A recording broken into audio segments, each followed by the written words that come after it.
construyes tu espectro y generas tu aceleración espectral. Puedes hacerlo de dos formas: todo en uno solo, como aceleración espectral, un bloque con un espectro similar al de acá, pero ya multiplicado por todos los factores adicionales, o si no, el espectro C multiplicado por un factor de escala. Todo ello te va a llevar a los mismos resultados. No olvidar que por más que hagas análisis estático, análisis dinámico, debes de efectuar en dos direcciones mutuamente perpendiculares, ¿no? El tiempo historia. El tiempo historia viene a ser un registro de un sismo ocurrido en la zona donde tú vas a proyectar. De acuerdo a nuestra norma nos exigen mínimo 5 registros. Y esos 5 registros debemos de escalarlo de acuerdo a la zona donde estamos proyectando. Acá tenemos un acelerograma, una porción del acelerograma de Lima del año 74, y me hace falta, si yo voy a utilizar un software, por ejemplo, me hace falta los números de puntos del registro. Número 1. Me hace falta el intervalo que se va a tener, la unidad con la cual se ha obtenido esto, porque después yo lo voy a pasar a metros sobre segundo al cuadrado, y los números de puntos por línea que tú lo estás verificando, lo estás utilizando. Teniendo ya tu análisis, todo este paseo, ahora miremos el amortiguamiento nuevo que existe, una tendencia internacional para el caso del concreto. Es un trabajo que se ha realizado en el último diplomado en la UPC, en la cual yo soy docente de 2 cursos, el diseño sísmico avanzado y también el curso que se llama proyecto de diplomado. Entonces, el proyecto de diplomado es una tesina que se hace y que también se han traído unos CDs para que todos ustedes puedan tenerlo. En total, en esos CDs hay 21 proyectos totales, globales, 21 proyectos con todo el cálculo completo, no solamente la memoria descriptiva de todo lo que ha sido, o mejor dicho, de la presentación del proyecto de la tesina, sino los cálculos adicionales, ¿no? El amortiguamiento en el caso del concreto. Este es un trabajo que han realizado 3 ingenieros y pertenece a la UPC en agosto del presente año. Se ha diseñado un edificio de oficinas utilizando un 2% de amortiguamiento. ¿Por qué el 2%? Y rápidamente se debe saltar a ustedes la pregunta. Nosotros utilizamos en el país por la E030 el 5% de amortiguamiento. ¿Por qué están utilizando el 2%? Siempre en toda investigación tiene que tener un buen marco teórico. Una vez que usted tiene un buen marco teórico, puede generar una metodología o un proceso de cálculo, o generar algunas fórmulas. Posteriormente tiene que aplicarlo a un contexto determinado, para finalmente terminar con algunas conclusiones o recomendaciones o líneas futuras. Entonces se hizo lo siguiente. Primero, si hablamos de amortiguamiento, entonces ya sabemos, un amortiguamiento, a mayor amortiguamiento, si yo incluyo un amortiguamiento del 5% versus el 2%, ¿no?, donde yo debería esperar mayores deformaciones, mayores desplazamientos, mayores fuerzas, lógicamente en el del 2%, ¿no? Entonces es un amortiguamiento, una disipación de energía que se va a tener. Los tipos de amortiguamiento tenemos 3, el de Coulomb, el viscoso y el estructural o el esterético, que va a depender netamente de las secciones que vamos a tener, los materiales como tal. Y el viscoso, que se está utilizando en los últimos tiempos en cuanto a lo que es los disipadores de los viscosos o los viscoelásticos, ¿no? Entonces se utiliza con un fluido interno que pasa por un orificio. Pues bien, se genera un espectro nuevo con este 2%, es lo que tenemos que hacer y comparar, mejor dicho, tenemos que construir un nuevo espectro. Para ello se basó en ciertas investigaciones, por ejemplo esta de 2008 utilizada en Santiago de Chile, acerca de estimación de respuesta no lineal en edificios de hormigón armado.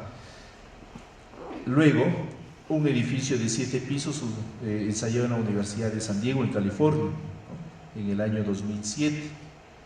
También se utilizó análisis estático y dinámico del profesor Wilson del año 2009, un texto del doctor Roberto Aguiar del Ecuador del 2008. También se utilizó lo que es un radio de aproximación en cuanto a lo que es un edificio de 8 pisos en el Japón en el año 2006. También otra investigación en Eslovenia en el año 97. Todas ellas nos dan algunos factores importantes. Resumiendo todo ello, ¿no? En la de Chile 2008, el amortiguamiento entre 2 al 7%, ¿no? En cuanto a lo que es el edificio de San Diego en California, menor al 2%. Y seguimos con todos ellos, del 2 al 4%, continuamos 2 al 5%, menor al 2%, la tendencia por lo tanto es a la utilización del 2%. Las normas a nivel internacional están tendiendo a esa utilización del concreto 2% a 0,3%. Las normas actuales todavía no han sido modificadas, 5% todas ellas, incluyendo nuestra norma peruana. Se hizo toda una metodología, un flujo completo.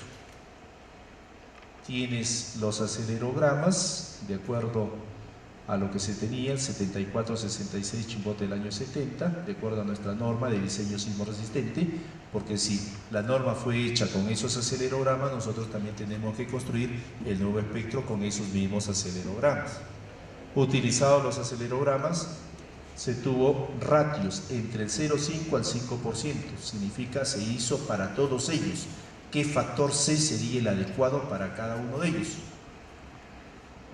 Después se utilizaron, ya se obtuvo el factor C, el edificio con sus características de análisis se proyectó con el modelo ELIATAPS, se hizo el análisis con el 2 y el 5% y terminamos con una evaluación de costos incluido como tal, final.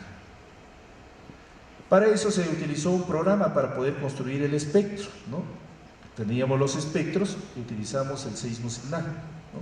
Para poder, versión 4.0, para poder ejecutar ese nuevo espectro. Procesado, calibramos y ya se tuvo el factor C calibrado, ¿no? Con todos los acelerogramas respectivos que se habían tenido para cada uno de los factores de amortiguamiento. El 5% que es nuestra norma, 2,5. Efectivamente, el C, ya lo hemos visto, es igual a 2,5 T sub P sobre T. Pero si yo voy a utilizar el 2%, voy a tener que factorar 3,5 T sub P sobre T. El factor del suelo no va a cambiar en cuanto a lo que es el periodo de vibración.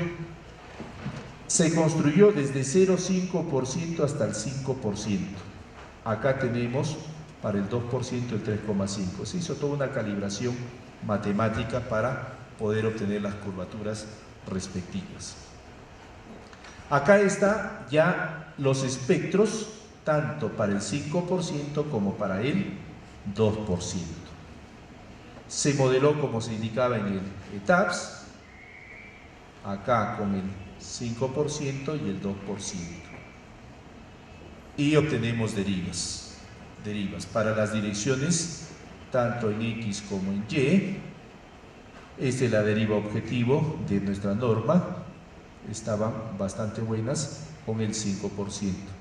Con el 2% se supone que tiene que incrementarse. Efectivamente hubo un incremento en cuanto a lo que es derivas, ¿no? Respecto a los costos, llegaron a concluir de que no había mucha incidencia respecto a los costos, lo cual sí me produjo ciertas dudas respecto a cuántos serían los costos de variación.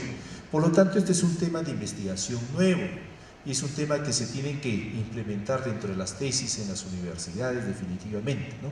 Una evaluación comparativa de costos respecto a el parámetro o el amortiguamiento actual versus la nueva tendencia de amortiguamiento. También acaban de sustentar una tesis de maestría en Huaraz, de la cual yo he sido el asesor de la tesis acerca de interacción. Muchos de ustedes han estado en el congreso de Huancayo. No tuvimos la oportunidad de hablar de esta tesis todavía porque recién ha sido sustentada hace una semana. Y esta tesis tiene un aporte interesante dentro de la ingeniería estructural respecto a la interacción suelo-estructura para edificios regulares e irregulares con zapatas aisladas en la ciudad de Huaraz. El tesista es el magíster Efraín Manuel López Otelo en este año 2013.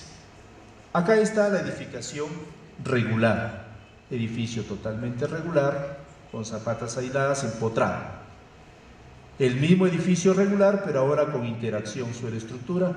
Acá están los coeficientes de rigidez que se han tenido que asignar en cada uno de los centroides. Y la estructuración. Uno de los pórticos críticos, estos elementos 13 y 14, quisimos analizarlos. ¿Qué pasaba con estos elementos que eran los más críticos? Pues bien, se calcularon las masas en la cimentación, porque si hablamos de interacción tenemos que calcular masas en la cimentación. Se calculó la masa en la cimentación de desplazamientos y rotacionales y los coeficientes de rigidez, y se utilizaron los 4 modelos que están en mi libro de interacción con zapatas aisladas que ganó el Premio Nacional en el año 2006. Los coeficientes de rigidez, en 3 de ellos solamente tienen hasta CAFI Y, no hay CAFI Z, y en el de la norma rusa sí lo hay. Claro está que hemos hecho ya muchas investigaciones acá en nuestro país respecto a estos modelos dinámicos de interacción sobre estructura en diferentes universidades y que los expuse en el Congreso de Huancayo.